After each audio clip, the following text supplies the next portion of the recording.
All right, I'm trying to. Yeah.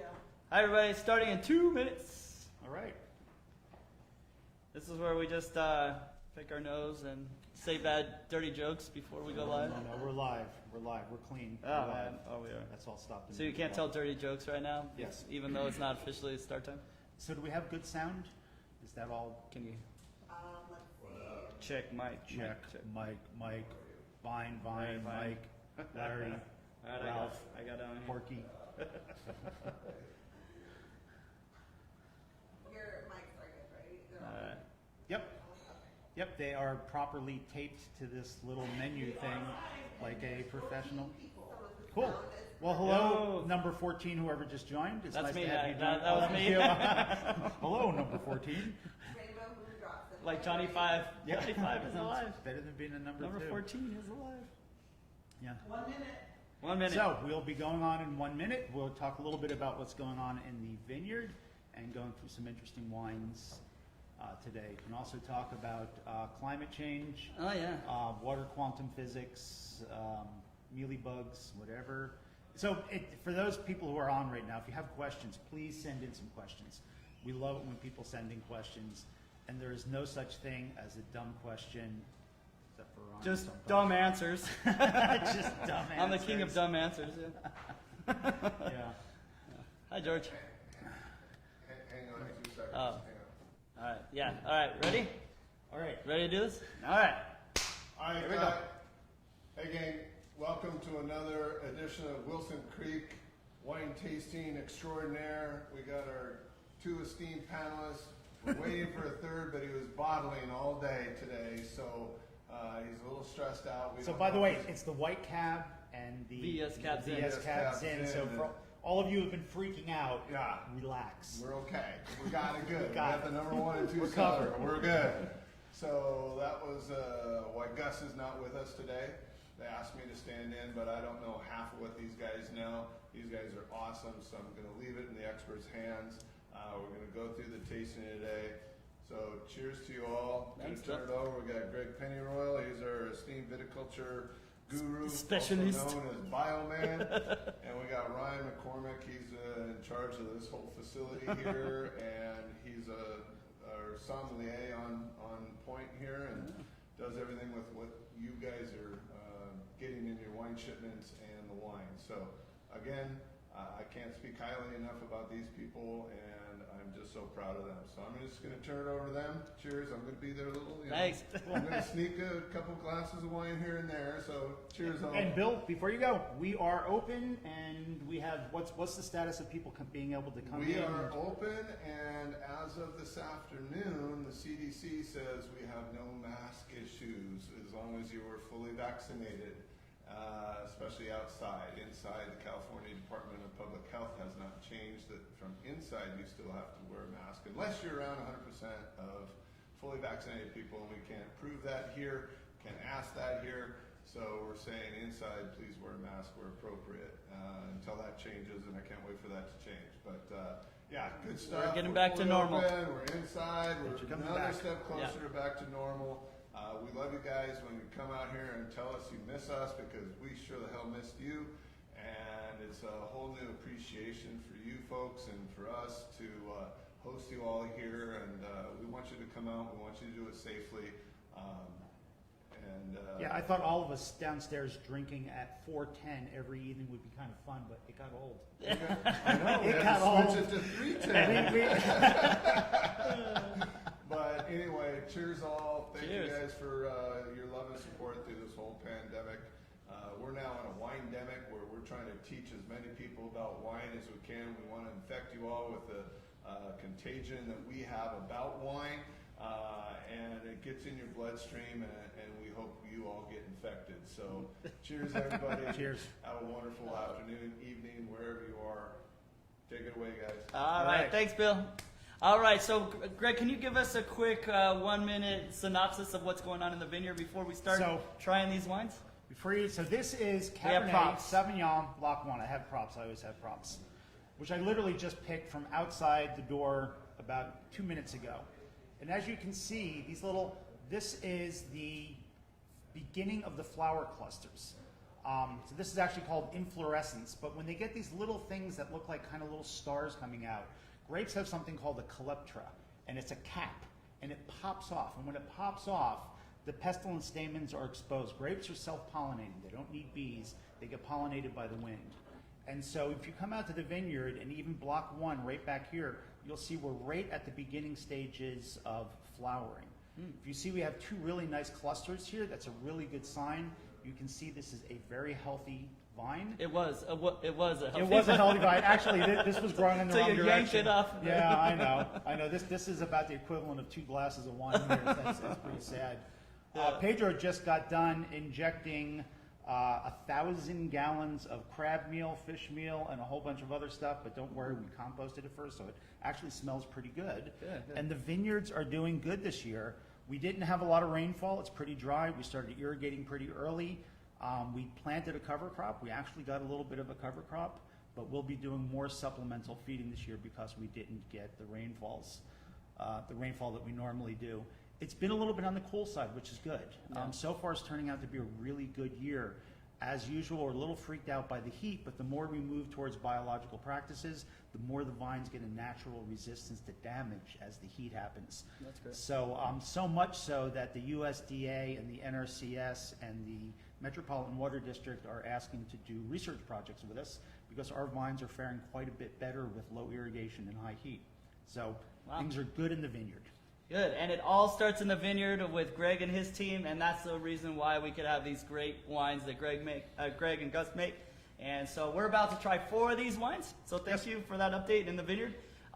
If you didn't get a chance to purchase these recently, Barb, who works with us, she's actually in Florida, but has been with us for years, created this great package that you could have bought up to this point online.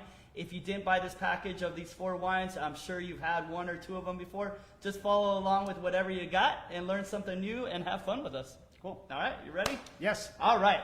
So it's a nice warmer day today with the sun out, and it's spring. And I think the best way to introduce spring in this type of weather is with a nice, cool rosé. So we're going to start with the sparkling rosé. So the sparkling rosé, so a couple things about rosé. There's classic French rosés, and then there's like rosés everywhere else in the world. Forgot myself. Yeah, I was what's going on here? I've honestly never done that before. And Bill. For the film crew. Yeah, for the film crew. In France, rosés are traditionally from Provence, which is one of the southernmost regions. It's one of the hottest regions. It's actually very much like Temecula. Mm-hmm. They're always primarily Chardonnay. Sometimes a little bit of a mix with some other things but Chardonnay, but then a little bit of a Grenache. And that's what this is. This is basically a Chardonnay-based California sparkling wine. Mm-hmm. It has a little bit of French Colombard in the blend, but then Grenache. And what's so interesting about this is if you like the Brut, which I do a lot, I like a drier sparkling. This is a dry sparkling with just that hint of kind of strawberry from the Grenache. It has those dry characteristics, it has that great food pairing characteristics, but it has just that splash of kind of fruit to it, which is why I really like it. It also makes it, the Brut is kind of more of a food pairing wine. Yeah. This would kind of this would pair well with food and with a nice sunset. Great. So if let's I can get all romantic on you. I know. You got to buy me a drink first. So cheers. just did. Pour yourself a nice glass of sparkling rosé. I think the aromatics on this are definitely that strawberry, that floral. You can make rosé a few different ways, and we make this in a carbonated way, like our sparkling wine. So there's a process with that. But just to make rosé, you could do a couple things. All grape juice is clear, including from red grapes like Grenache or Cabernet Sauvignon, and you could lightly have contact with the red grape skins and get just a little bit of that contact before it turns into a red wine, and you have a rosé. What we did with this wine, which Greg alluded to, is we used the base wine of white grapes like Chardonnay, and then we brought skins that were from a red Grenache grape, and we pressed that juice in. So they're actually 2 different grapes, and we made a rosé that way. And that's the point I was making about with different. In California, rosés don't really have an official definition or even that much of a traditional history. Yeah. A lot of times you'll get a vintage or you'll get a yield, and you'll be looking at it, and the color extraction's not that good, and the winemakers are all sitting there going, oh, what are we going to do with this? Yeah. I know, let's make a rosé out of it. Yeah. And it kind of works because it's a light-bodied red wine. That's not this. Yeah. This is more that classic French style of a Chardonnay base with Grenache. But it still has grapefruit, even though it's dry. Yes. And this is one of the dry sparkling wines we have. We have the Brut and the Rosé. All the others are sweet, like the almond and the flavored. But this is a great option if you're looking for mimosas or another dry wine, sparkling wine. This is also a great wine just to keep in the house. I always keep a couple of cases. Cold. Under your bed? Under the bed, yeah. This is great breakfast In wine. case somebody breaks in? Like, here, have a drink before we fight. It's because it's dry, but it has that little bit of a fruit. It just really works well with almost anyone. You can take someone who generally doesn't like dry wines, Yeah. and they'll like this. Yeah. You can take a winemaker who's picky and all, and they'll like this. Yeah. It's just one of those wines that work. Brut is sometimes a little dry for people, and then the almond and some of those are sometimes a little sweet. This fits that. I can't call it the sweet spot because it's kind of dry, but this fits that category right in between. Perfect. And it's just great with food. I really Refreshing, good. Yeah, this is quite frankly is my favorite breakfast drink. Oh, good. Yeah. One of your favorite breakfast drinks. One thing that I would pair this with, we had Mother's Day on Sunday. Happy Mother's Day to all your mothers. One of our friends brought this big bowl with fruit salad in it. There was like honeydew melon and strawberries. I could visualize it right now, cantaloupe and things like that. And I think this rosé would go great with like a fruit salad. That's kind of what pops in my head. Yep. Every year, Carmen Miranda orders a couple cases. Oh. Works well. She's the lady with the fruit hat. Yeah, okay, I got it. Okay. Okay. Are you ready for the next one? Again, if you have any questions about these wines or even any other wines about viticulture or just what I do, talk to people, just give us shoot over a question in the fields below on Instagram or Facebook. And while he's pouring that, I'll talk a little bit more about pairing with this and with champagnes in general. There's a couple different categories of pairings. Mm-hmm. There are palate cleansers, there's contrast, there's like, there's a couple different things that Right. wines can do. But predominantly, one of the things wines do best is palate cleansing. Yeah. And dry wines, yeah. sparkling wines do that better than just about anything. Yeah. So if you have anything that tends to get a little bit too much, like shrimp, or even if you have a Going omelet from- or something yeah. that can be a little much, this will cleanse the palate. Good. I like that. I like that tip. Also, that we are going to have a sale in June. It's International or National Rosé Day in June. So stay tuned. We're going to be launching a sale in June on our sparkling rosé. So that's coming soon. Information coming soon. All right. So Viognier, do you have a question? We do have a question. Okay. Before we get to Viognier. The Roussanne wants to know, can you tell us a bit more about the Grenache grapes in Temecula? Oh. Yes, Grenache grapes Grenache. in Temecula. So Grenache, there's two major families of Grenache or Grenache. There's actually a white Grenache too, but there's basically Grenache Blanc. Grenache that has come out of France, and it's a great blending grape. It loves the heat. There's also Spanish Grenache, Grenache. which is the Tinto Grenache, and it really loves the heat. Currently, we have the earlier clones of Grenache, and that's what I have. I have, about 3 to 4 acres of that. I just planted another 5 acres of Tinto Grenache because I want something with a little more color. You The said that, advantage of very well, by the You'd way. like I'm that very Tinto, impressed. yes. Yeah, I was going to go at the end, but it has more color, and you can make a varietal Grenache out of it. I really like Grenaches. Grenaches, I think, have gotten a bad name because they're grown in a lot of climates where they don't mature. This is one of the unique things about Temecula. A lot of the grapes really mature. When you see an expression of a varietal in Temecula, you'll get a very different aspect of it. It's like Chardonnay is a great example. Our Chardonnays are very ripe. Most Chardonnays are known for being acidic and kind of sharp, or you have to add a lot of oak to kind of give it smoothness. Not here. Fruit gets really ripe here. We can talk a little bit about this with the Viognier because it also creates an expression that's very ripe. Grenache Which is great for specifically- Temecula. A lot of our varietals are like that. Yes, Yeah. a lot of them create this unique expression because they get ripe. Yeah. I mean, there's this whole history. If you look at most winemaking regions, they tend to be further north. And the reason being is we never had refrigeration.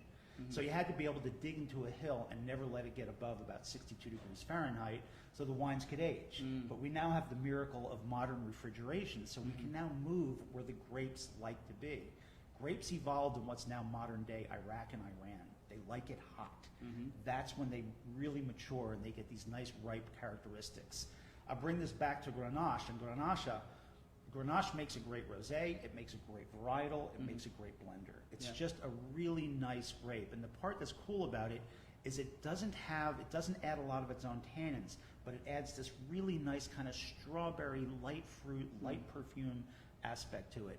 It's also a ton of fun to grow. It's really big clusters. It's just a beautiful grape. I think that alludes to one last thing about Grenache is that it is plentiful to grow. So that's why you see it a lot of places. It's one of the most widely grown grapes in the world, Spain and France and here. But it makes a lot of juice, and it loves to stay on the vine and collect heat. So you get higher alcohol levels on it as well. So Speaking of alcohol, all right, Viognier. I always say Viognier is, this is our winemaker Gus's, one of his staple wines that he's been known for in the valley for a long time. I always tell people this is one of the hardest wines to say or grapes to say in the tasting room. until you've had a couple. Until you had a couple and then it just comes out flows right. Viognier. All right, you can take the Viognier. And by the way, this is Rosie's favorite. Is it? Oh, is it? I didn't know wine. that. She has quite a collection of Viogniers and tends to drink that versus the Chardonnays and Muscats. She loves the Viognier. So when you're around Rosie, talk Viognier. Get her a glass of Viognier. Get the rosé of Viognier. Rosier. Yeah. All right, so tell us a little bit about the Viognier grape. So a Rhone varietal. Okay. Another Rhone varietal. Actually, the Viognier and the Roussanne are both Rhone varietals. Yep. This tends to be a little bit further north up the Rhone Valley. In France, it's known for being very sharp and kind of acidic. Here, once again, it's found a different expression in Temecula. It's very ripe, so it's very floral and fruit driven. And when I smell it, I just get these really nice aromatics of like ripe melon. Yeah. I get some white flowers in here. I always get Jasmine. apricot, pitted fruit like apricot Yep, and peaches that have apricot. pits in the middle. Is it apricot or apricot? Yeah, tomato. Okay. Yep. This is a wine that really wants to be paired with food. Yep. It drinks perfectly fine on its own, but it's just a great food wine. I'm really glad that we're doing the Roussanne and the Viognier. So first of all, these are both problem children for me in the vineyard. The Viognier is actually pretty hard to get to maturity, but when it's ripe, it's just beautiful. Roussanne, a lot of people don't grow it because it's considered so hard to grow. Huh, I But didn't know that. it does really well here. It's also my latest harvested white. The I am- Viognier is? The Roussanne. Oh. I am halfway done with my reds before we go back and get the Roussanne. Oh, interesting. The Viognier is the last of my standard whites. Then we go into reds, and then we come back for the Roussanne. And that kind of makes sense because the Viognier is going to be a little further in the Rhone. Yeah. It likes a little bit cooler climate, so here it's going to mature a little faster. Whereas the Roussanne is perfectly happy to sit out in the vineyard in 105-degree weather. A trick that I do with the Roussanne is there's one side that tends to be sort of a morning heat side, and I keep all the leaves on it. But to get it to mature, I pull the leaves on one half of the vineyard. And then I come back with something called kaolinite clay. It's basically sunscreen, but it's natural, made out of clay. And I think that's so spray cool. the back sides of the vineyard. So people go out and they see all this, you know, this white, looks like whitewash, and they go, what's that? And that's sunscreen for the To vineyard. protect the Viognier particularly? Protect the Roussanne. Oh, the Roussanne, okay. So Viognier it matures earlier, so it's so one you of don't those have to worry grapes. about it. Yeah, so I'm contrasting those two because we're doing them together. Yeah, for sure. I think the thing with this is the 2019 Viognier, so it's the one that we have in the taste room now. Gus has always made a great Viognier. It's the thing that I've noticed is it's really reflective of some of the heat that we have from year to year. Yep. And I've noticed that in riper years, and you could, since Gus isn't here, I'm gonna just kind of speak from. I've noticed the sugar level adjusts a little more. Maybe it doesn't ferment all the way, or the fruitiness comes out more. This is a really dry. This is kind of perfect as far as the last few vintages, in my opinion. You get that pitted fruit, the peach, the apricot, the white flowers, some of that honeydew melon, but it's still dry and it doesn't. One's not overbalanced. It's very balanced in that sense. The other thing is there's an interesting in the Rhone Valley, which is a valley in France that Greg talked about, where a lot of these grapes grow that we grow here because it's similar. There is a place in the Rhone Valley that makes is the only place that makes 100% Viognier, which is a place called Condrieu. It's a French town, and they make 100% Viognier and Viognier blends. There's no other place in France that really does that, so that's kind of cool. Yeah, and if you make something else, they export you to New York. Yeah, you get thrown out. They execute you. You execute tar you. and feather you in France. You know, that is one of the, you'll see a lot of winemakers coming from Europe to California, and New Zealand, Australia, and South Africa to a lesser extent. Before 2020. Before the pandemic, right? Before travel stopped. Before travel stopped. In France and Spain, and to a little lesser extent Italy, the appellation controls are very strict. You can only grow certain grapes. You have to pick them at a certain brix. You have to use a certain yeast. You have to dry them down. So it's very restricted. The advantage of that is they're consistently making really beautiful wines, and they get really good at what they do. Mm-hmm. The disadvantage is you don't get this. Yeah, the express. You don't get this expression of a innovation grape. And things like that. Yeah, just something that's different. This is just a really nice wine. This is one of my go-to wines when I'm out at the Creekside Cafe. It goes great with a lot of chefs' farm-to-table type meals. Dishes, yeah, fresh stuff. Especially something that has a little bit of spice. Yeah. On a lot of his seafood, he likes to put a little bit of spice. This is pretty good at putting like capsicum and that's pepper, red pepper, and mustard kind of spice. Oh, it's good for that kind of heat. I wouldn't do over the spice. Both the Viognier is a higher alcohol for white wine, 14%. So I wouldn't get too crazy on the spice, but I agree with you. Like a little bit of spice to it would go really well with this. Right, so, it's not fiery red Cheetos. Too high. So Viognier, if you don't know how to pronounce it, take a couple seconds. And now you can say Viognier and a couple drinks. Does anybody have any questions about the Viognier? Send it to us. Yeah, so it's a question. Someone asked, how are the tannins? Let me just give a broad thing. So typically, white wine tannins, the most tannins that you get from wines, which is that dried out mouthfeel, comes from a few different things in winemaking. But the thing that it comes from most is from skin contact. Mm-hmm. And in a general sense, because we're going to talk about this with the next wine, is a little different. In the most sense, when you make white wine, you don't have a lot of skin contact because you're pressing the juice through like a spaghetti strainer and keeping the skins back. In red wine, the skins are incorporated, so you get a lot of those tannins. In white wine, you don't have that contact, so you typically don't get a lot of that dry mouthfeel from the tannins. But there's other tannins which you could allude to. And also Viognier as a varietal has less tannins because it matures earlier and doesn't need the tannins to protect itself. As opposed to when we get to the Roussanne, actually for a white has very high tannins. Right. And the reason being it's a really late white. It needs those tannins to protect itself. So when we get to the Roussanne, it's kind of against what I just said, but generally you don't get a lot of those tannins because white wines are made to be refreshing, generally, crisp, and not have that savory mouthfeel like red wines are generally made to have. Okay, we had an interesting question. All right, be careful of the table. You said this is dry. Mm-hmm. Yes. But it doesn't taste dry. Right. This is the sweetest dry that one of our viewers has ever tasted. So, explain. Do you know what the RS on this? Yeah, the residual sugar on here is below 0.5%, which is low, which classifies it as dry. I think it's at 0.43 or something like that. 0.8 is the dry. And 0.1, anything under 0.8. So what people That's your driving test. what people misconstrue a lot, especially from warm climates, and you could get into this a lot more technical than I can. In warmer climates, especially Temecula, where we're hot in the summer days and cool in the evening, you're able to get a lot of fruit essence out of the wine. So they're able to ripen more. So even myself, when I'm tasting it, it's really sometimes hard to distinguish between fruitiness of wine and sugar level of wine, because they kind of both taste sweet on your tongue. But this, let me reassure you, this does not have a large amount of sugar on it, but it still has a lot of fruitiness. So you could get the perception that it is sweet even though it's not. That was actually well done. All right, I'm done. There's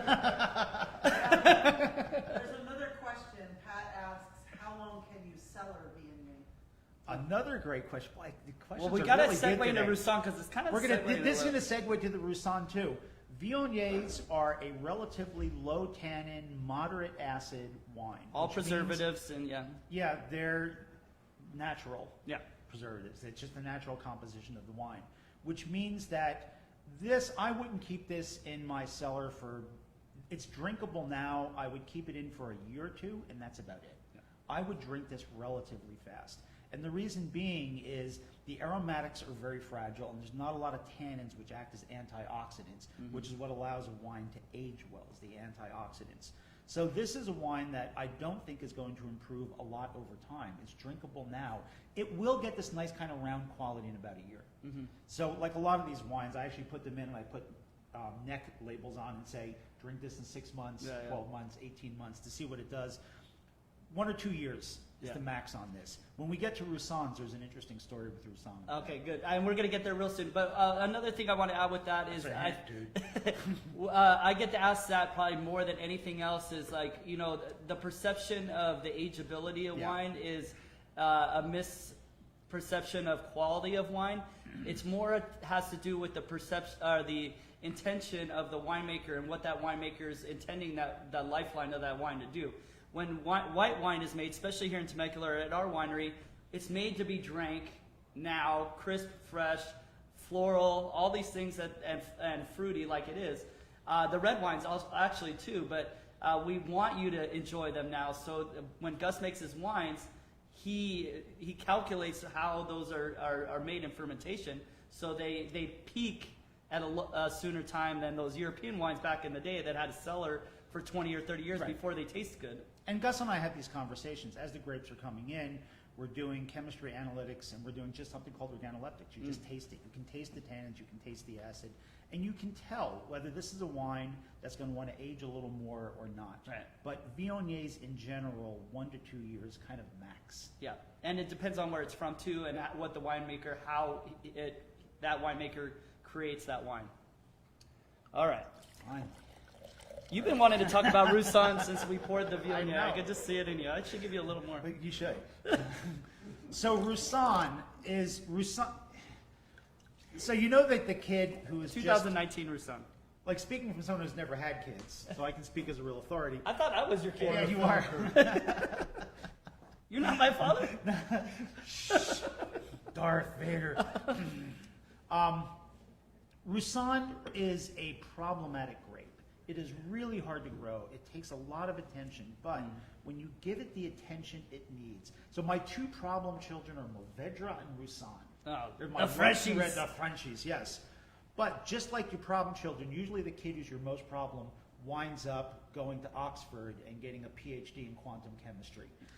That's this. I don't even know what you said, but that sounds really... Well, you recognize Oxford, right? It's Yes. the dictionary? Yeah, yes, okay, yes, good. yes. Look it up. It's Oxford. It's in the dictionary. What's interesting about Roussanne is it's a very, very late season white. And so it gets these intense maturity aspects to it. Okay. So in the vineyard, like I mentioned before, I have to spray clay on the back of it to protect it and do all that, but it's high tannin wine. It is a white wine that has a lot of characteristics chemotypically, the chemical makeup of a red wine, which is why Roussanne ages well. Whenever we do a vintage of Roussanne, I put that up in the cellar for 5 years. Every year I pull out another bottle to see how it's doing. So you're saying, despite what I said earlier with the skin contact not being involved in white wine making typically, that there are skin tannins that actually leak through that spaghetti strainer and get involved in the juice because there's so many of them. Is that right? So tannins do something called polymerization. They get bigger and bigger, and as they get bigger, they start to bend the light and change the color. Okay. So there's a group of tannins that are so small that they actually don't change the color, but they still act as antioxidants. They're not as strong, but they act as antioxidants.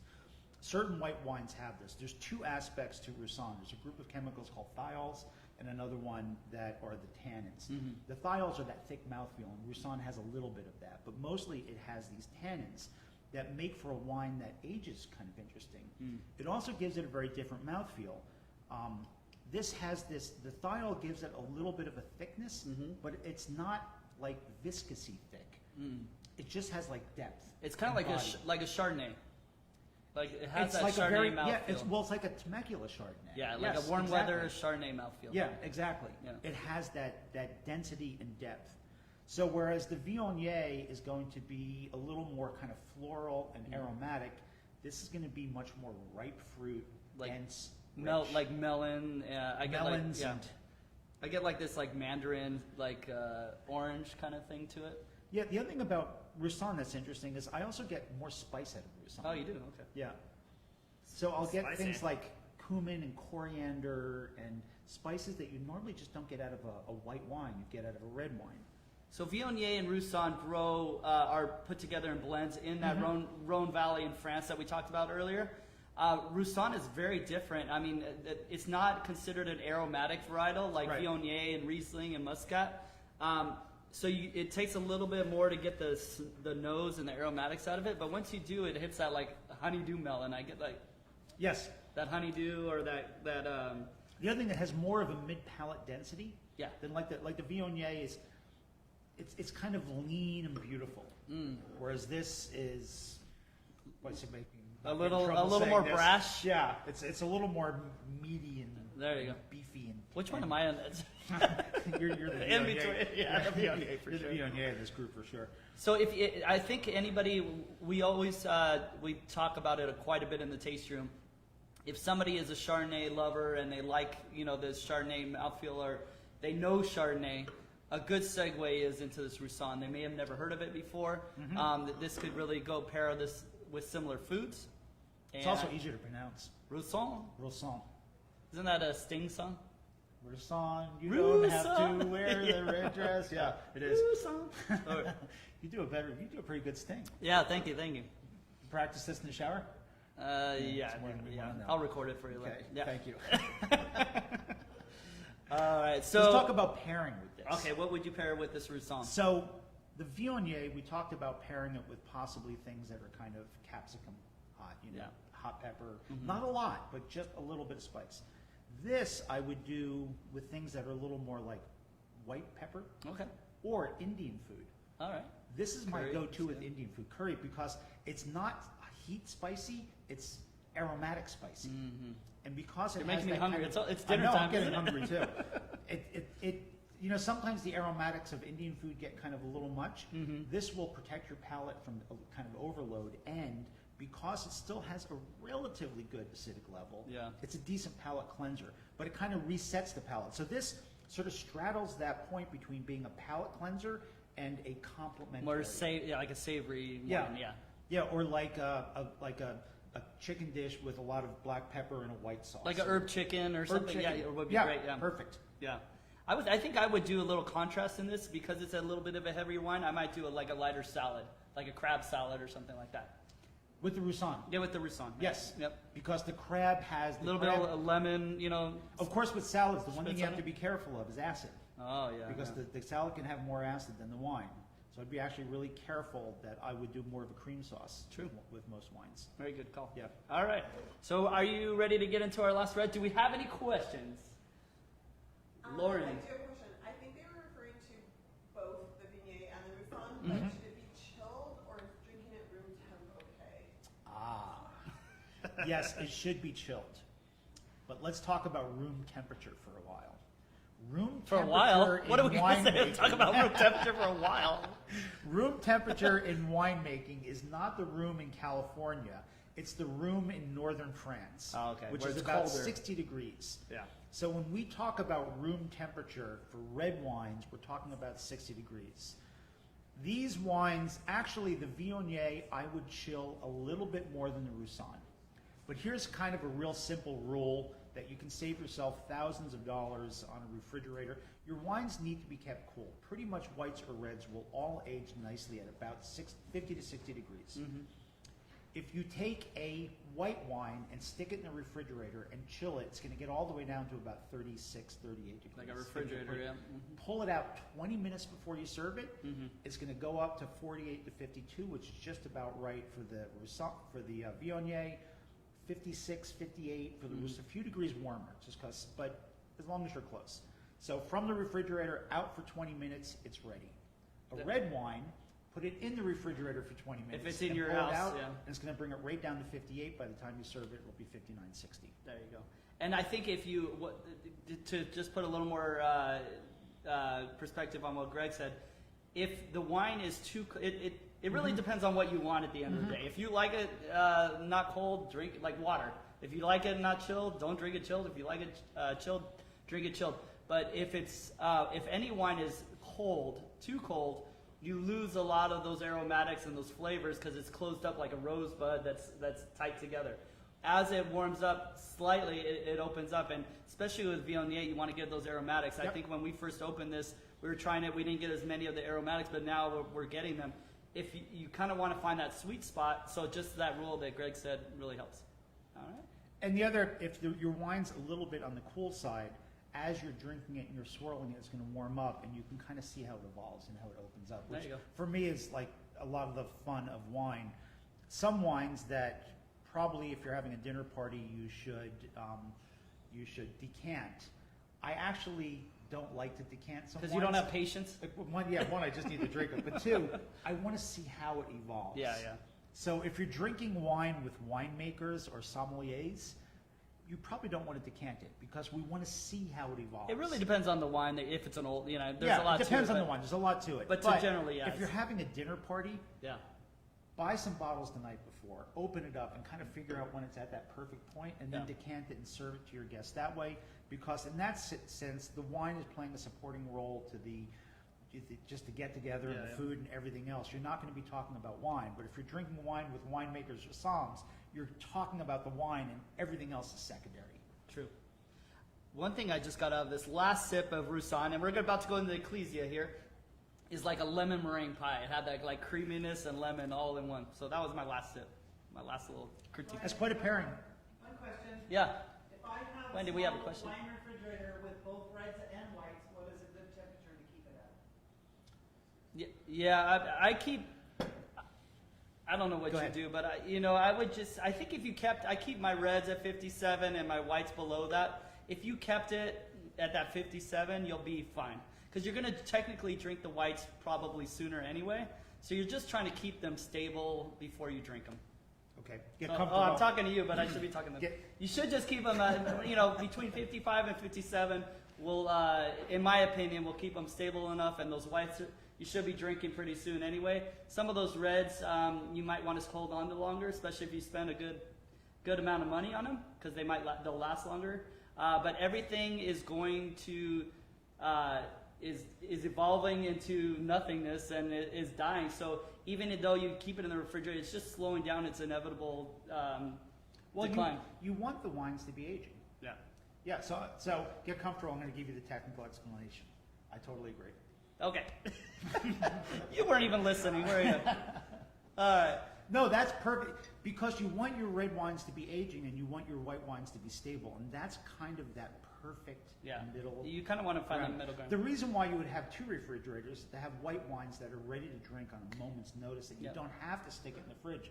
But you know what? A great trick of almost any freezer is the cold air of a refrigerator comes out of the freezer and goes down into the refrigerator, right? Yeah. So stick your bottle of wine in front of that duct and then open up the bottom door, and the refrigerator just blasts cold air. You can drop a bottle of wine 5 degrees in I don't think 5 refrigerators are made like that anymore. I must have a really old You refrigerator. do.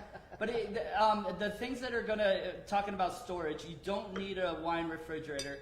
The things that are going to affect the ageability or are going to increase the rate at which your wine ages are heat, which the wine refrigerators, light, and movement.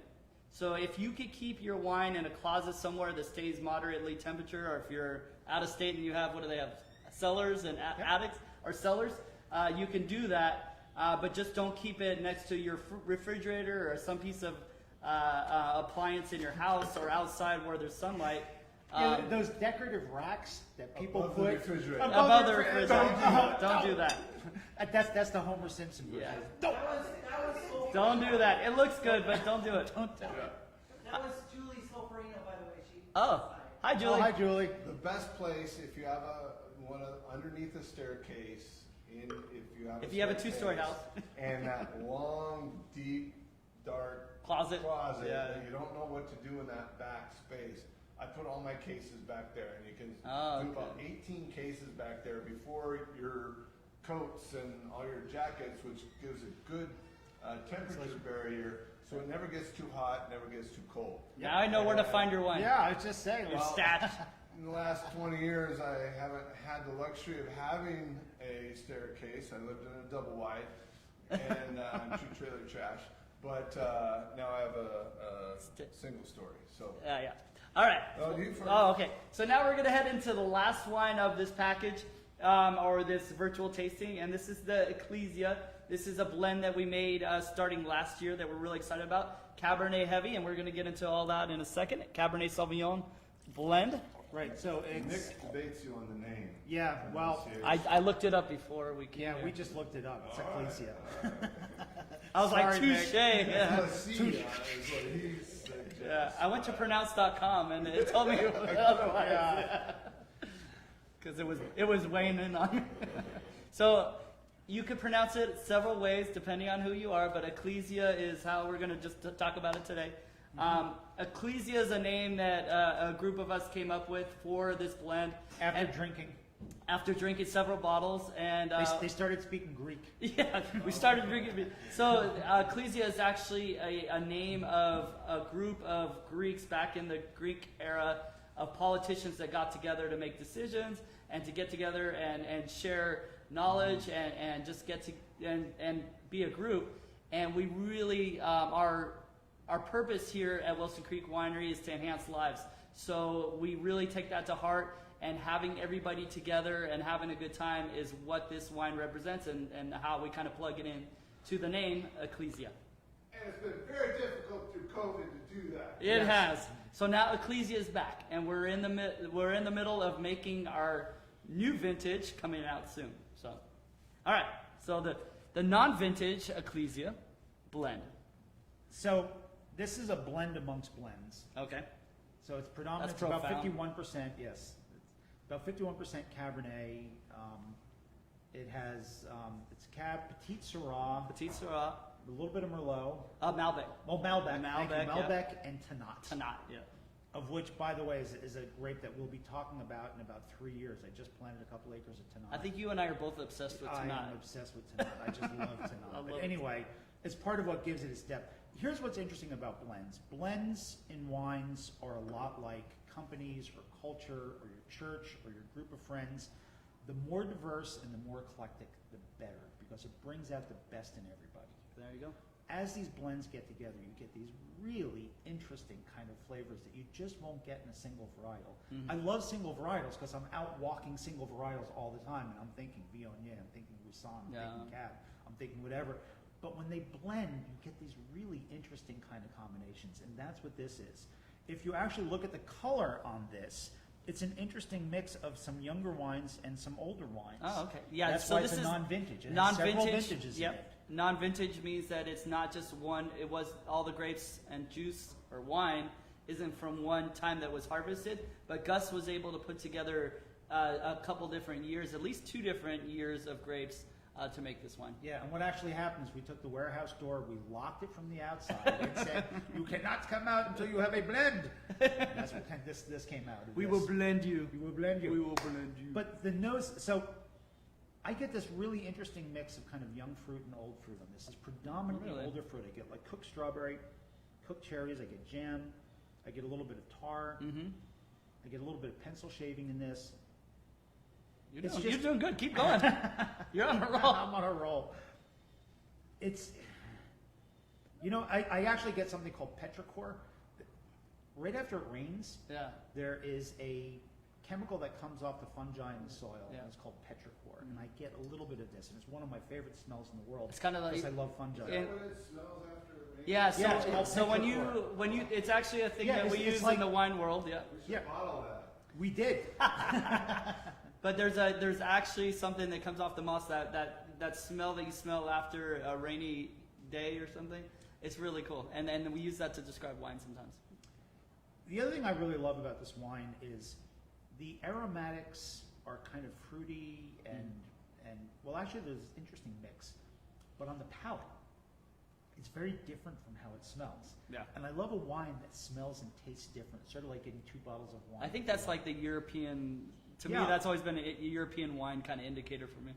This is a wine that wants to open up a little bit. Does it? So when I talked about, you know, if you have a winemaker over and all that, this is a wine I might even consider decanting. Well, you have all the big heavy hitters in this wine. All the crowd favorites, Cabernet Sauvignon, Petit Syrah, and Malbec, which are all big, heavy wines, which we do really well here at our vineyard. And Tannat, which a lot of people don't know about, but it's this inky red color additive to the wine. It brings a lot of color. Here's how much color is in Tannat. It's usually the last thing I harvest in the year. And the bins that I get from Tannat, I have to create a special little thing and soak them in hydrogen peroxide to get the color out of it. Wow. At the end of the season, you'll see all the winemakers and all the viticulturalists, everyone has stained hands because of the Tannat. So Tannat's has been used forever as a blending grape for the color. Yes. Not a lot of fruit, but it has this real savory taste to it. But it brings actually a lot of color to this one. So here's the teaser for 3 years from now. There's 2 different groups of Tannats. There's clone 1 through 4, which is the old, which It's like clones, Star Wars. Yeah, it is, right. It's clones 1 through 4, which is the blenders. They're very bitter, very tannic, very colorful. Clones 5 through, I think it's 8, are a little milder on the tannins, and you can do varietal Tannats. Good. So I'm keeping a couple of my blocks of clone 2 for blenders. But these new blocks we're putting in, we're looking for varietal. Tannat only. Huh? Yeah, so mark your calendars. Well, it's going to be. Is everybody 3 marking their years, calendars? Yeah. 4, 5. Mark your calendars for 5 years from now. We'll be back, and we'll be talking. You don't have about calendars that go that far. You're like, I don't even know what I'm doing tomorrow. Yeah, well, except okay. So if you're in prison, you have something to look forward to when you get out. We are live. 5 years. We could be hitting some. So this is a great wine. What would you pair this new Ecclesia blend that we started with? This one. Bill said nothing, like a cocktail. Yeah, that's a good call. Yeah, this is actually a decent drink. This is a little bit like the Petit Syrah. It just goes really well with itself. But that being said, it's got really good back end tannins. The tannins on the back side of this are really strong. Yeah.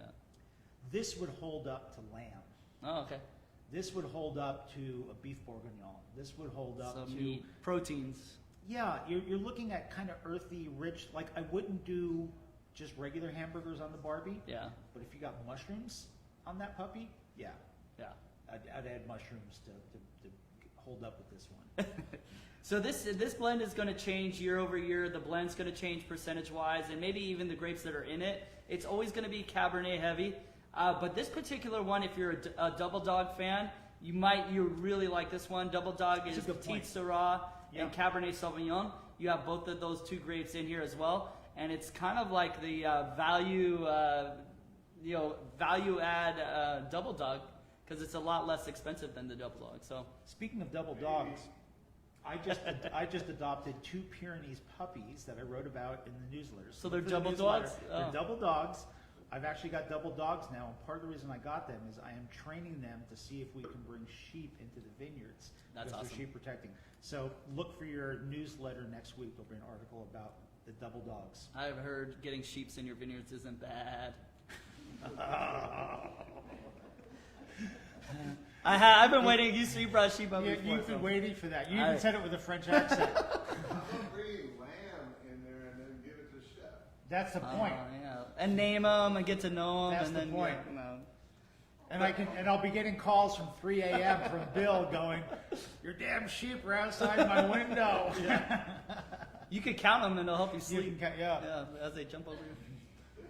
All right, so we have these 4 wines. I want to let you all know. I know we have some wine club members on you. We've seen the names come through. We are in full force of planning our next wine club barbecue this summer. It's going to be in August, so we're really excited to bring that back. We haven't had one since 2019, and so this is our give back event for all our wine club members in August. And we're doing it 3 days, so there's a lot of options for all of us to be here and be safe. So stay tuned because we're going to be, did we send out the email already? No, or we didn't send out. So we're going to be sending the information out really soon. So you could RSVP, and there's going to be upgrading packages that you could get with a lot of different wines and things. And we'll be holding classes for the staff on how to interact with people in person. It is. Yeah, so I think we'll if get anybody used to can it. interact, our staff can. That's true. We've got thousands of people here. And then we are in full force of the wine academies, which are getting. Greg is going to be the proctor for the next Wine Academy, right? Next month. That sounds like a really hurtful medical It's procedure. like a police academy. Yeah. Proctor. So, what is it, June? June 8th and 9th. Thank you. June 8th and 9th, we're doing a Wine Academy on terroir. And that is that unique characteristic of wine that it has a sense of where it comes from. So this will be really interesting. So, back to the Chardonnay. Chardonnay will definitely be part of it because Chardonnay goes everywhere from really dry, acidic driven to these California lush, beautiful Chardonnays. But we'll also be talking about the influence of soil, climate, and my favorite topic of all times, the microbiome. Oh yeah. So, but it'll be fun. We'll be drinking a lot of wines. So bring your dictionary yeah. and your thesaurus. And the wine academies are always fun, and the wine academies are actually really popular now. They are 80% fun and 20% educational. Good, my perfect mix there. Yes. And we were actually going doing smaller classes until things start opening up. So now we're full force into one every month for the rest of this year. So stay tuned. But they'll still be videotaped and Okay, yeah. those that are in this area. We will start. They didn't videotape them, but we'll start videotaping them so you can get them virtually. This virtual tasting has gone really well. And by the way, if you guys have topics that you'd like to see covered, we'd love to hear the feedback. We come up with these things, but we get kind of cellar palate as the things we talk about. If there's things that are of interest to you, let us know. Yeah. We've done everything from, I've literally done the microbiome genetics of terroir to summer It was actually sangria. interesting, It was but- actually a class we did. To having fun with summer sangria. That's kind of the spectrum. And quite frankly, the summer sangria one was probably a little more fun. So Oh, you think? yeah, Jesus. Yeah, I think that the sangria one would be the fun. sangria one was a lot of fun. Yeah. And we actually did that with the local spice shop. We've done cheese pairing and food pairing with the local cheese shop. Yeah. So if you have topics, we'd love to hear what you guys are interested in because it's just Let it's us know. great feedback for us. We'll have good topics already. Good. Oh, you Yeah, do? so we'll be Oh, writing great. those down. If there's any questions, we're about to sign off. Just a reminder, we are still open until 8 o'clock on Friday, so the tasting room's open. You could come hang out after work and come hang out. So the Fridays are still going. Yep, it's summertime. Summertime. Yes. Oh, and we do have another, thank you, Lauren. We do have a one-day sale that's going to happen at the end of this month, which is a big one. On May 25th, on a Tuesday, you could purchase online or in the tasting room any sparkling wine for $12 each. So that's going to be a one-day sale, it's actually a National World Wine Day. What is it, National Wine Day? National Wine Day. So we're going to celebrate it by having all our sparkling wine Which struck for us $12. a little odd because every day is wine day here. But It is. Whatever. But the rest of the world has to have a We're wine sneaking day. in a sale Yeah, on that one. Yeah. We'll do a sale for it. So come visit us on Tuesday or purchase online. That's an easy way to go. And there's so much Which going would on. be a good time to stock up on a case of the rosé Oh, to good. keep under your bed. Under your bed, which Yeah. is where you keep it. Which where I keep it. All right. Nice. All right. Well, thank you, everybody. Hope you enjoyed this. Any more questions before we sign off? Any or- other questions? Okay, we're good. All right, we're signing off. We'll see you next time. Thank you. Thank you, Cheers. everyone. Cheers. Hope to see you here soon. Last year, when we did this one, the wine, maybe I was a little tiny.